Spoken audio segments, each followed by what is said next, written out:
Welcome to Choice Classic Radio, where we bring to you the greatest old-time radio shows.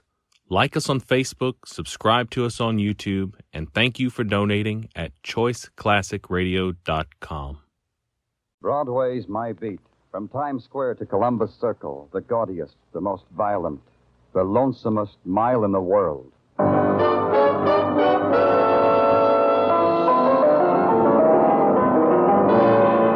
Broadway's My Beat, with Larry Thor as Detective Danny Clover.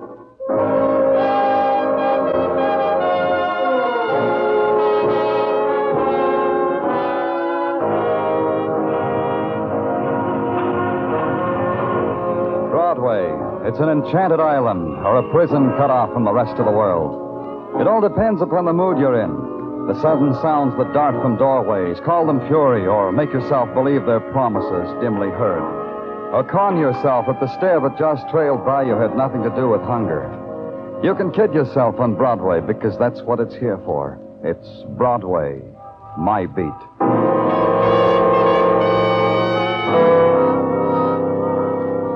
To a policeman, a telephone is an instrument of mayhem. It carries the after images of violent death with the speed of sound.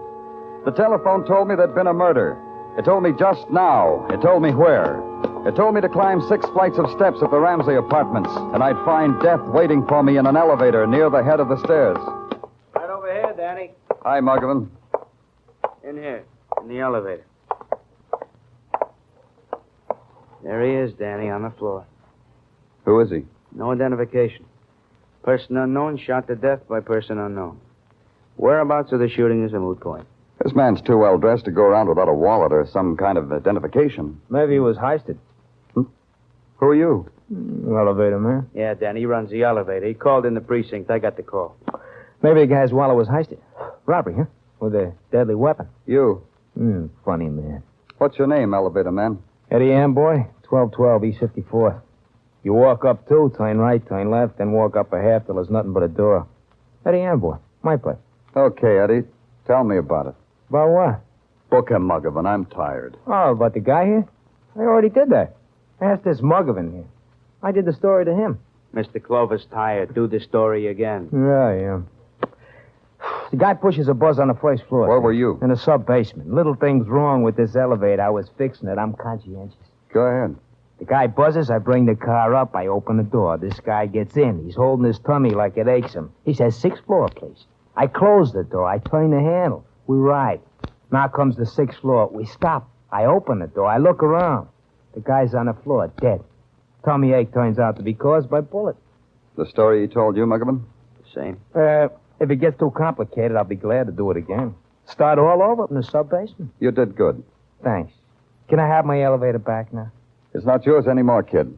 When a man gets murdered on an elevator, the elevator suddenly belongs to the world. A man's dying takes many shapes, occurs in many places. It's rare that he has a choice. But the unknown, unnamed man whose face was now gaunt against the pressure of his cheekbones, whose eyes held no reflection of the light shining into them, seemed to have made one. He chose not to die in the street, but to crawl within the metal walls of an elevator, and the plain, the prosaic words, the dying words on his lips, he must have chosen too. Because for him they had meaning. It was my job to find out their meaning.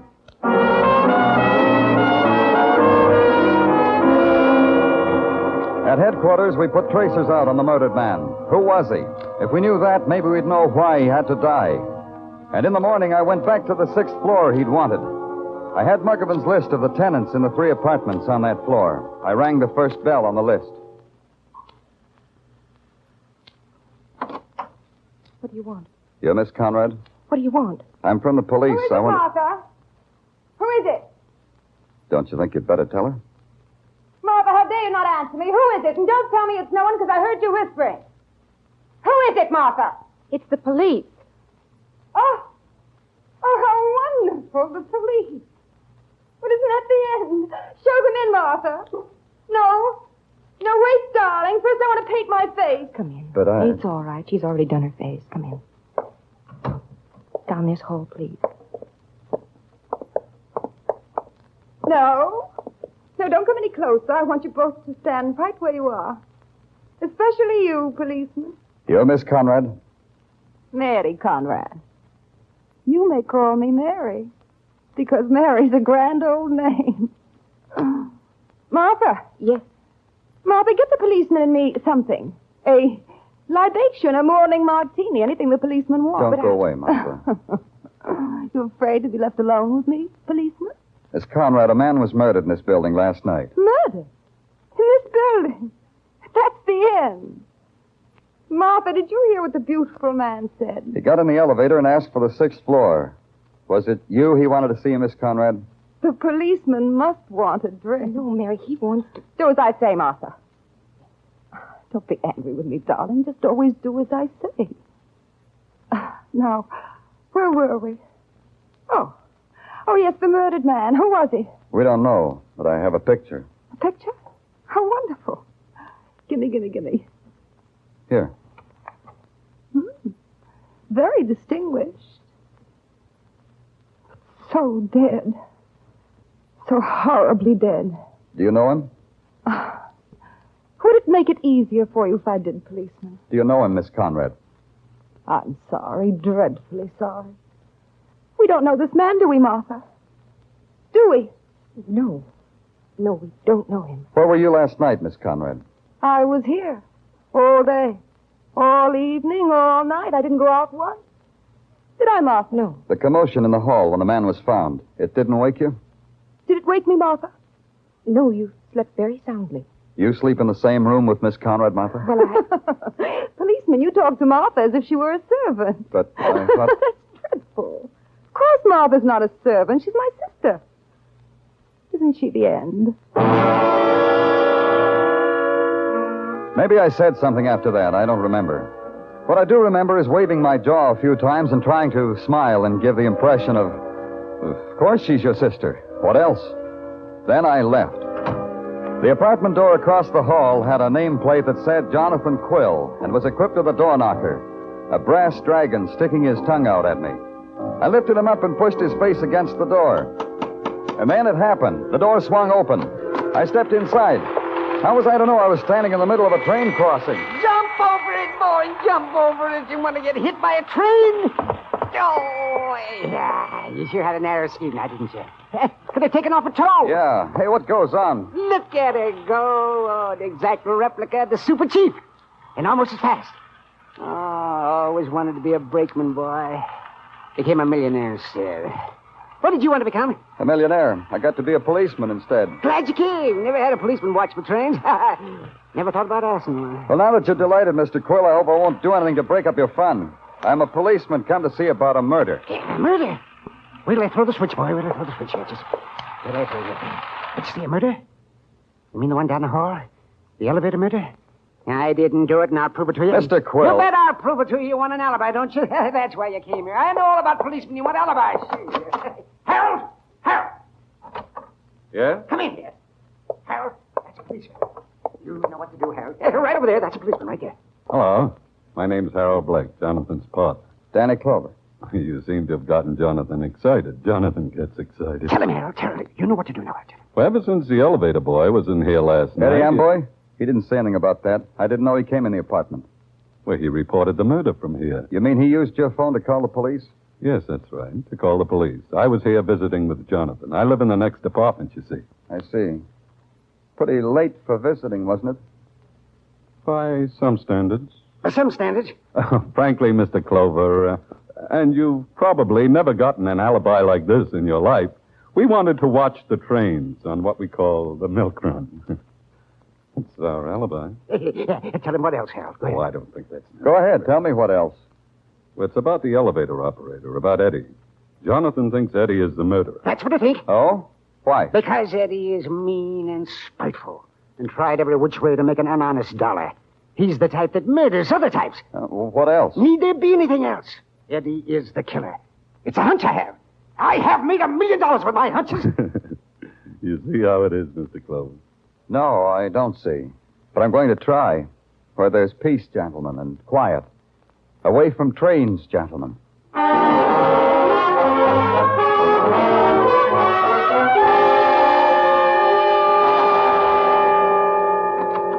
Hey, Danny, you in the mood for heap big powwow? Huh? Say that again, Tartaglia. Powwow, that's Indian talk, a throwback. Try me once more, Tartaglia. Well, a throwback to last night. Every night I play Cowboys and Indians with Mrs. Tartaglia and my 6 boys. Yeah, and I am always an Indian. Hey, you should see my teepee, Danny. Surplus army blanket. There must be a string of beads around here somewhere, Tartaglia. Go play someplace else. Danny, please, be serious. We got work to do. Oh. Well, who makes medicine first, you or me? Huh? Oh, me, Danny, me. Now, this is a very grave matter. The technical boys say the signal system on the elevator where deceased unknown was found murdered. You follow me? Mm-hmm. They say said signal system was disconnected when they went over it. So? So, what makes the mystery into a big pile is that somewhere there is a discrepancy. Like what? Like a discrepancy in time. Detective Mugovan received the murder call at his precinct at 2:55 in the a.m. He noted it down. So? So, Dr. Sinsky says after examination of said unknown deceased, that said unknown deceased was deceased for at least 2 hours when found, which would place the time of his murder, considering the here and there of police routine, at about 1 in the morning, not at 2:55 as was called in by the elevator operator. Now, this means the boy cut off the signal system. He should not be disturbed. Danny, I ain't finished. I can never get a word out edgewise. Danny!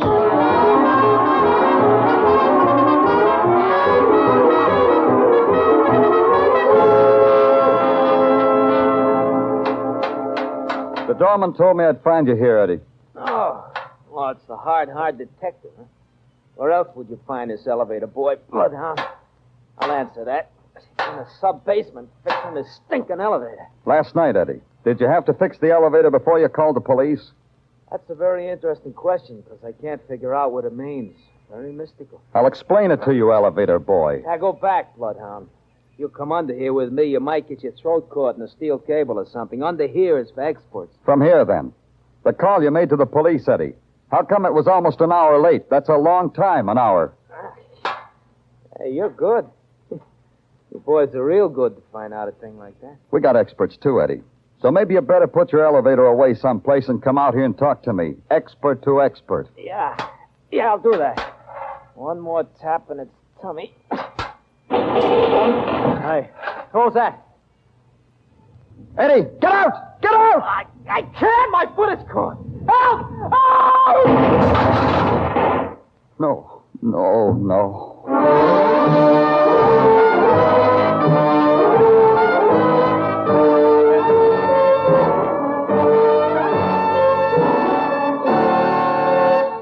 You are listening to Broadway's My Beat, written by Morton Fine and David Friedkin, and starring Larry Thor as Detective Danny Clover.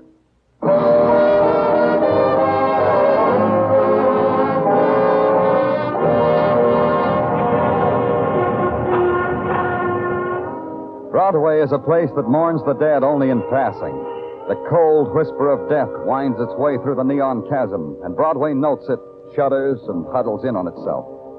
To the murder of an anonymous man in an elevator, to the crushing out of another man's life by that same elevator, Broadway reacted true to form.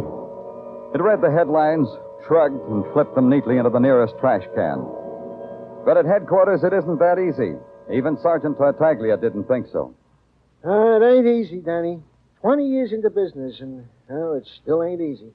What isn't, Tartaglia? To be in a business where the product is dead bodies, where the clients are murderers. I've often commented thusly to Mrs. Tartaglia. Does she comfort you then, Tartaglia? Like an angel. She goes to the mixmaster, beats up a recipe, and presents me with a confection. I happen to have one here now, Danny. Homemade halva. Here, have a piece. Go on. Thanks. Good. Okay, Tartaglia, brief me. This halva. For her, it's like chewing on a dream, huh, Danny? My compliments to the missus. Brief me, Tartaglia. Yeah. Well, item. The unknown man found dead in the elevator of the first part is still, to all intents and purposes, unknown. Yeah, but you'll keep after it, Tartaglia. Oh, like an old hound dog. Item, the death of the elevator operator, Eddie Amboy. The boys in technical concur with your opinion that he was indubitably murdered. Well, it's generous of them. Yeah, they thought so. They said the hacksaw you found on the roof of the apartment building, plus the evidence that the elevator cable had been sawed through, this made it murder. What else, Tartaglia? Well, we have checked on the background of Eddie Amboy. Found he ran an elevator, and in his room had a wife, Mrs. Eddie Amboy. She there now? Oh, yeah, Danny. Yeah, the boys are even now, keeping tabs on her. Tataglia, give me the rest of that halva. I may need it for comfort.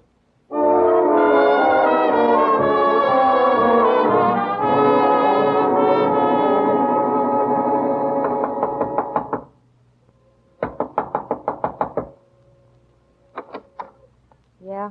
Mrs. Amboy? Who are you? I'm from the police, Danny Clover.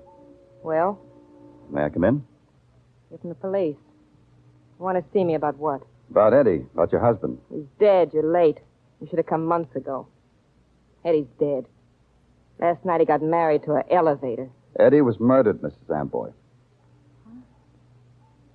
You'd want to take the trouble. Come on in. Sit over there if you want. Thanks. You said I should have come months ago. Why? Could have arrested him.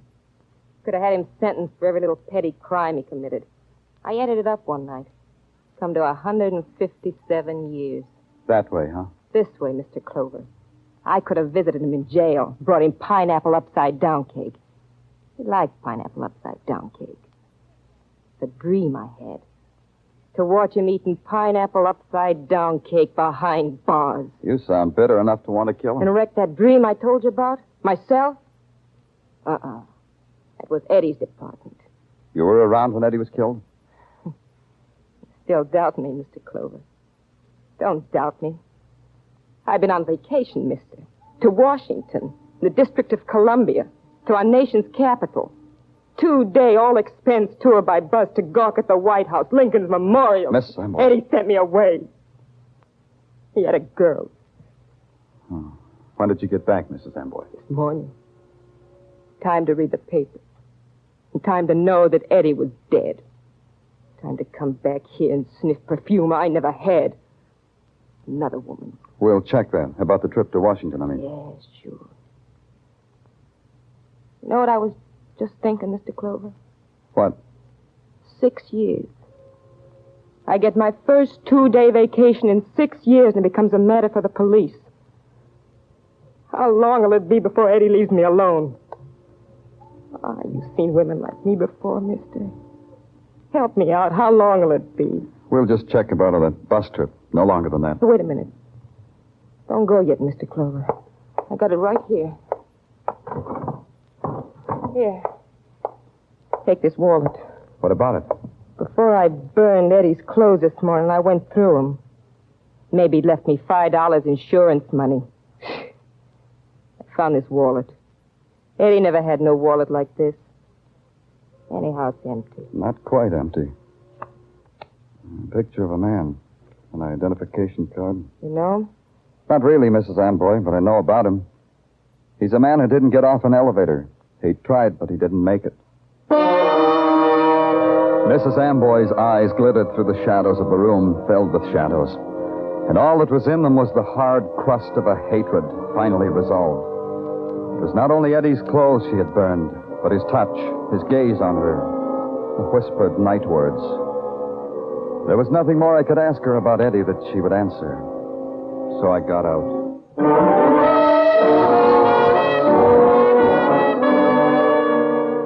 The picture, the identification card, and the wallet she gave me belonged to the man who had been murdered and found in the elevator. Now I knew who he was, but I needed more than that. There was an address on the card. I went to it. Oh, well, I'm afraid you'll have to come back some other time, sir. Dr. Stafford is not in. I know that. I'm from the police. Danny Clover. And you? The attendant. I help Dr. Stafford. We have a small hospital here. Only Dr. Stafford and myself. Police? Yes. I want to... Well, I'm afraid you'll have to take up whatever it is you want with Dr. Stafford. I'm not in a position... What is it you want, Mr. Clover? Something like this. How is it you don't seem to know that Dr. Robert Stafford is dead? He often takes trips away from here for 2 or 3 days at a time. I never could... Dead? Murdered. That's impossible. Well, he was so hale and hearty when he left here. He was so... Murdered.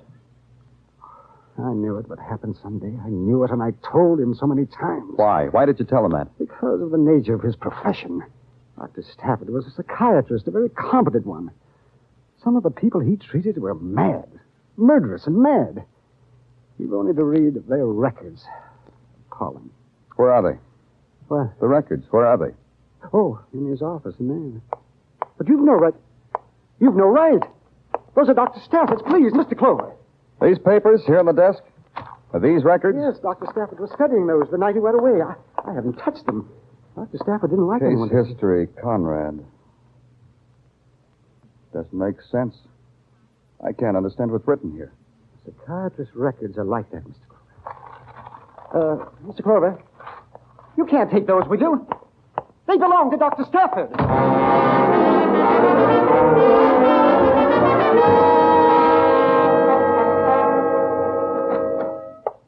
Welcome, Danny. Welcome to the office that Freud built with the taxpayers' money down. Dr. French, how are you? All right, Danny, all right. Well, what brings you to the city psychiatrist?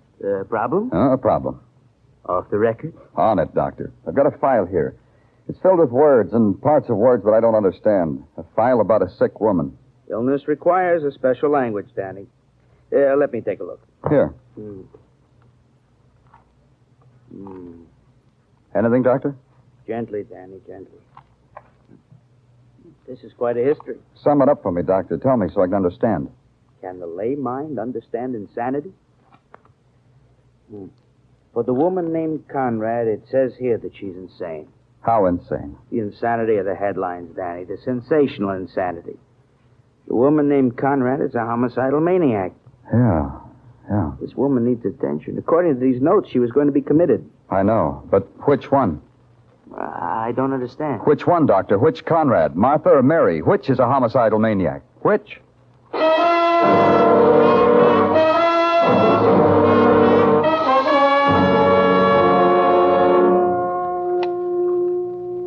Tartaglia, get in here.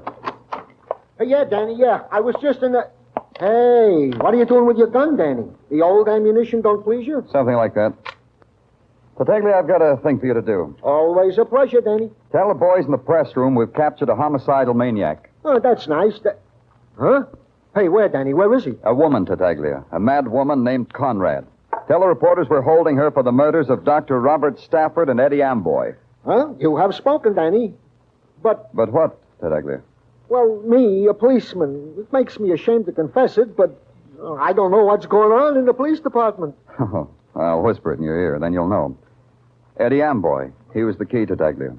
The key to what, Danny? To the murder of Dr. Robert Stafford, to his own. Because he saw the Conrad woman kill Stafford, then blackmailed her in his own special way. Eddie had special ways. Well, if I could only understand it, it would explain something. Well, it explains Eddie's delay in calling the police. He had to fix it up with the murderer, Tartaglia. It took him an hour. When he finally convinced her, he called us. He didn't know he was playing games with a mad woman. Oh, and this Conrad was the woman who sawed through the cable and thereby dropped an elevator on him? Yeah. Hey, but wait a minute, Danny. There are two Conrads, Mary and Martha. Now, don't play hard with my emotions, Danny. Which one was it, Mary or Martha? How would I know? Another thing, Tartaglia. One of the Conrad sisters is in her apartment now. I checked. Tell Muggerman not to let the other sister get to her. Under no circumstances is one sister to contact the other. You got that? Got it, Danny. Yeah, one more thing. If anyone wants me, anyone, they can reach me at home. Is it all clear now, Tartaglia?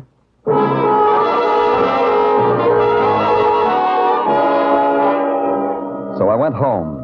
I tapped on the landlady's door, told her I was expecting visitors, told her to send them up.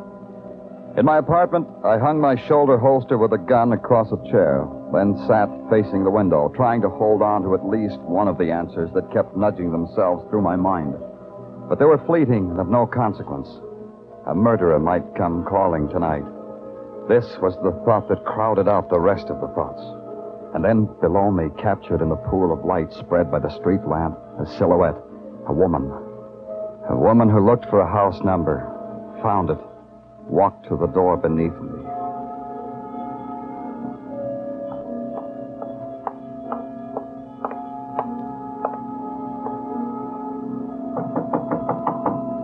Found me.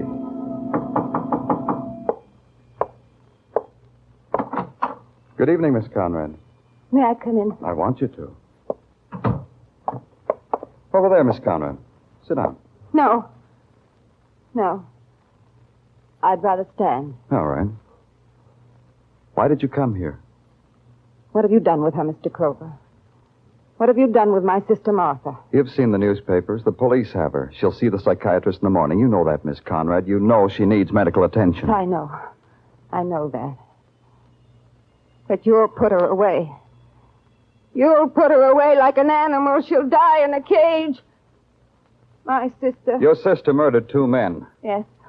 Yes. Why didn't you come to the police? You knew she murdered Dr. Stafford, knew about Eddie Amboy. She'll die in a cage. Crawling in a cage. Come in. Martha.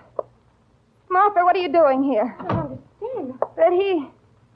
That policeman, he said... The papers said... They were holding you, Mary. I thought they'd finally caught you. Finally. Oh, Mary. Mary. It's a trick. It's a trick. Let's run. Let's get out of here. No more running. Come on. No more. You're sick. Let's go. You're sick, Mary. Huh? Don't you know that? Huh? I tried to help, but men is killing us. Oh, Mary. Don't touch me. You've turned on me. Now he knows. Now he knows, and you... I'll kill you both. Mary, put down that gun. I'll kill you. Kill you.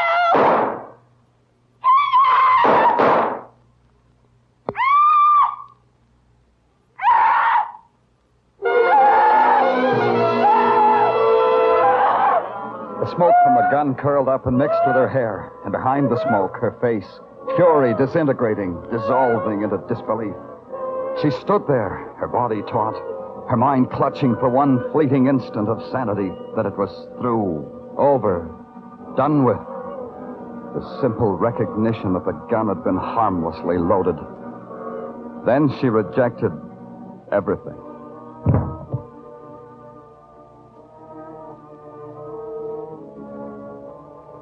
A little while later, some men came. Men who knew about these things. They picked her up and carried her away.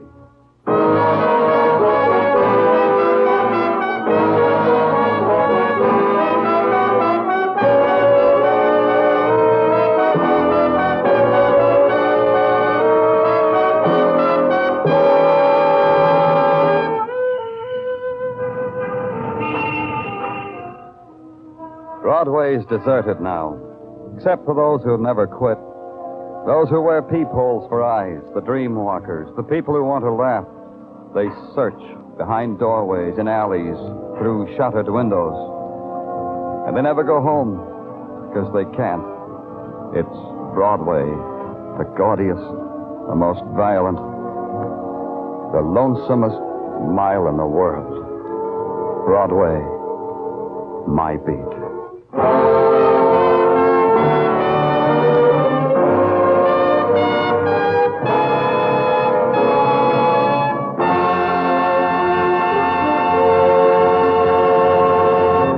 Broadway's My Beat stars Larry Thor as Detective Danny Clover with Charles Calvert as Tartaglia.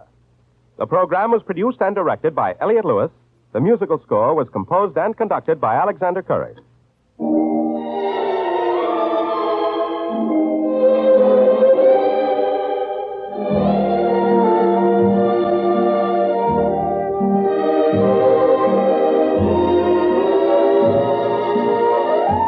This is the United States Armed Forces Radio and Television Service.